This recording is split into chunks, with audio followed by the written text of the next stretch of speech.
রহমান রহিম আল্লাহ তাআলার নামে। কফ। মর্যাদা সম্পন্ন কোরআনের শপথ, অবশ্যই তুমি আল্লাহর রাসূল। এই কথা অনুধাবন না করে বরং তারা বিস্ময়বোধ করে যে তাদের নিজেদের মাঝ থেকে কি করে একজন সতর্ককারী নবী তাদের কাছে এলো। কাফেররা বলে, এ তো আসলেই একটা আশ্চর্যজনক ব্যাপার। আমরা যখন মরে যাব এবং আমরা যখন মাটি হয়ে যাব তখন আমাদের জীবন দেয়া এ তো সত্যি এক সুদূর পরাহত ব্যাপার। আমি জানি মৃত্যুর পর তাদের দেহ থেকে কতটুকু অংশ জমিন বিনষ্ট করে। আমার কাছে একটি গ্রন্থ আছে যেখানে এসব বিবরণ সংরক্ষিত আছে। উপরন্তু এদের কাছে যখনই সত্য এসে হাজির হয়েছে তখনই তারা তা প্রত্যাখ্যান করেছে। অতঃপর তারা সংশয়ে দোদুল্যমান থাকে। এ লোকগুলো কি কখনো তাদের উপরে ভাসমান আকাশের দিকে তাকিয়ে দেখেনি? কিভাবে তা আমি বানিয়ে রেখেছি এবং কিভাবে আমি তাকে সাজিয়ে রেখেছি। কই, এর কোথাও তো কোনো ফাটল নেই। আমি জমিনকে বিছিয়ে দিয়েছি নড়াচড়া থেকে রক্ষা করার জন্য। আমি তার মধ্যে মজবুত অনড় পাহাড় সমূহ স্থাপন করেছি। আবার এই জমিনে আমি উদ্গত করেছি সব ধরনের চোখ জুড়ানো উদ্ভিদ।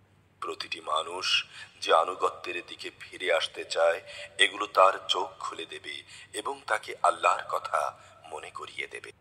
আকাশ থেকে আমি বরকতপূর্ণ পানি অবতীর্ণ করেছি এবং তা দিয়ে উদ্যানমালা ও এমন শস্যরাজি পয়দা করেছি যা কেটে কেটে আহরণ করা হয়। আরো পয়দা করেছি উঁচু উঁচু খেজুর বৃক্ষ, যার গায়ে গুচ্ছ গুচ্ছ খেজুর সাজানো রয়েছে। এগুলো আমি বান্দাদের জীবিকা হিসেবে দান করেছি এবং আমি তা দিয়ে মৃত ভূমিকে জীবন দান করি। এমনি করি মৃত মানুষদের কবর থেকে বেরিয়ে আসার ঘটনাও সংঘটিত হবে। এর আগেও নুহের জাতি, রাশের অধিবাসী ও সামুদ জাতির লোকেরা তাদের নবীদের অস্বীকার করেছে। অস্বীকার করেছে আদ, ফেরাউন ও লূতের ভাই বন্ধুরাও। বনের অধিবাসী এবং তুব্বা সম্প্রদায়ের লোকেরাও তাই করেছে। এরা সবাই আল্লাহর রসুলদের মিথ্যাবাদী বলেছে। অতঃপর তাদের উপর আমার প্রতিশ্রুত আযাব আপতিত হয়েছে। আমি কি মানুষদের প্রথমবার সৃষ্টি করতে গিয়ে এতই ক্লান্ত হয়ে পড়েছি এরা আমার নতুন সৃষ্টি করার কাজে সন্দেহ পোষণ করছে? নিঃসন্দেহে আমি মানুষদের সৃষ্টি করেছি। তার মনের কোণে যে খারাপ চিন্তা উদয় হয় সে সম্পর্কেও আমি জ্ঞাত আছি, কারণ আমি তার ঘাড়ের রগ থেকেও তার অনেক কাছে। আমার এই সরাসরি জ্ঞান ছাড়াও সেখানে আরো দুজন ফেরেশতা, একজন তার ডানে আরেকজন তার বামে বসে তার প্রতিটি তৎপরতা সংরক্ষণ করার কাজে নিয়োজিত আছে।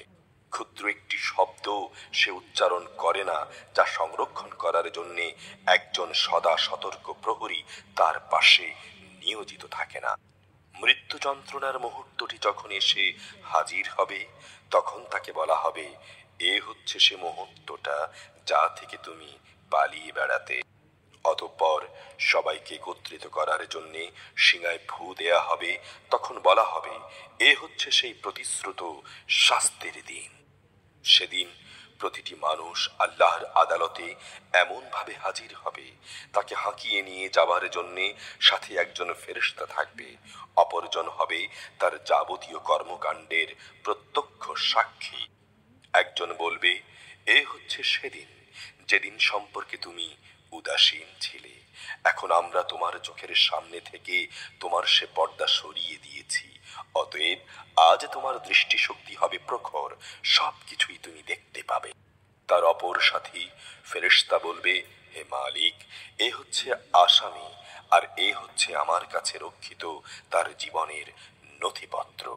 অতঃপর উভয় ফেরেশতাকে বলা হবে, তোমরা দুজনে মিলে একে এবং এর সাথে প্রতিটি ঔদ্ধত্য প্রদর্শনকারী কাফেরদের জাহান্নামে নিক্ষেপ কর। এরা ভালো কাজে বাধা দিত, সীমা লঙ্ঘনকারী, স্বয়ং আল্লাহর ব্যাপারেও এরা সন্দেহ পোষণকারী। সবাইকে জাহান্নামে নিক্ষেপ করো। যে ব্যক্তি আল্লাহ তাআলার সাথে অন্য কিছুকে মাবুদ বানিয়ে নিত, তাকেও আজ জাহান্নামের কঠিন আযাবে নিক্ষেপ করো। এ সময় তার সহচর শয়তান বলে উঠবে, হে আমাদের রব, আমি কিন্তু এ ব্যক্তিটিকে তোমার বিদ্রোহী বানাইনি। বস্তুত সে নিজেই ঘোর বিভ্রান্তিতে নিমজ্জিত ছিল। আল্লাহ তাআলা বলবেন, এখন তোমরা আমার সামনে বাক বিতণ্ডা করো না। আমি তো আগেই তোমাদের এ দিনের আযাব সম্পর্কে সতর্ক করে দিয়েছিলাম। আমার এখানে কোনো কথারই রদ বদল হয় না। আমি বান্দাদের ব্যাপারে অবিচারক নই যে সতর্ক না করি তাদের আযাব দেব। সেদিন আমি জাহান্নামকে লক্ষ্য করে বলবো, তুমি কি সত্যি সত্যি পূর্ণ হয়ে গেছো? জাহান্নাম বলবে, হে রব, এখানে আসার মতো আরো কেউ কি আছে? অপরদিকে জান্নাতকে মুত্তাকিদের কাছে নিয়ে আসা হবে।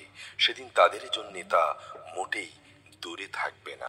বলা হবে, এ হচ্ছে সে জায়গা যার প্রতিশ্রুতি তোমাদের দেয়া হয়েছিল। এটি এমন প্রতিটি মানুষের জন্যে যে আল্লাহর পথে ফিরে আসে এবং তা হেফাজত করে, এবং তার জন্যেও যে গায়ব থেকে পরম দয়ালু আল্লাহকে ভয় করেছে এবং বিনয় চিত্তে আল্লাহ তাআলার কাছে হাজির হয়েছে। সেদিনই তাদের বলা হবে, হ্যাঁ, আজ তোমরা প্রশান্তির সাথে এতে দাখিল হয়ে যাও।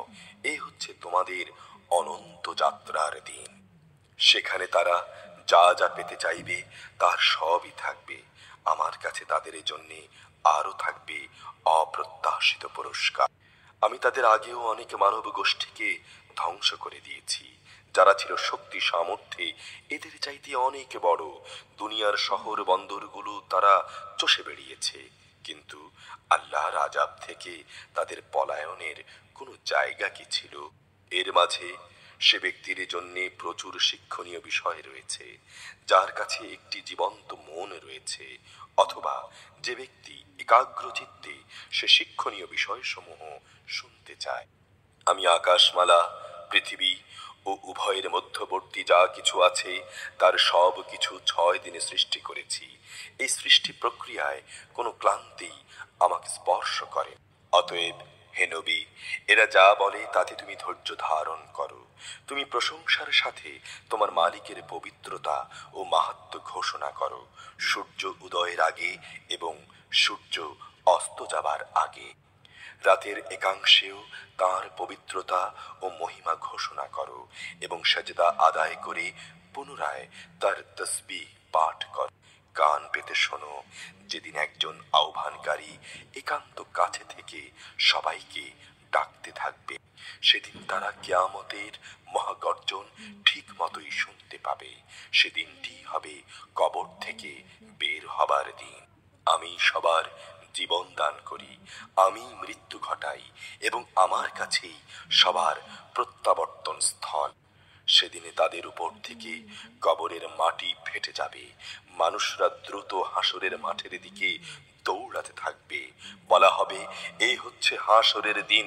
মূলত আমার জন্য এটি ঘটানো একটি সহজ কাজ। হে নবী, এরা যা কথাবার্তা বলে তার সবকিছুই আমি জানি। আসলে তুমি তো তাদের উপর জোর জবরদস্তি করার কেউ নও। অতঃপর এ কোরআন দিয়ে তুমি সে ব্যক্তিকে সদ উপদেশ দাও যে আমার শাস্তিকে ভয় করে।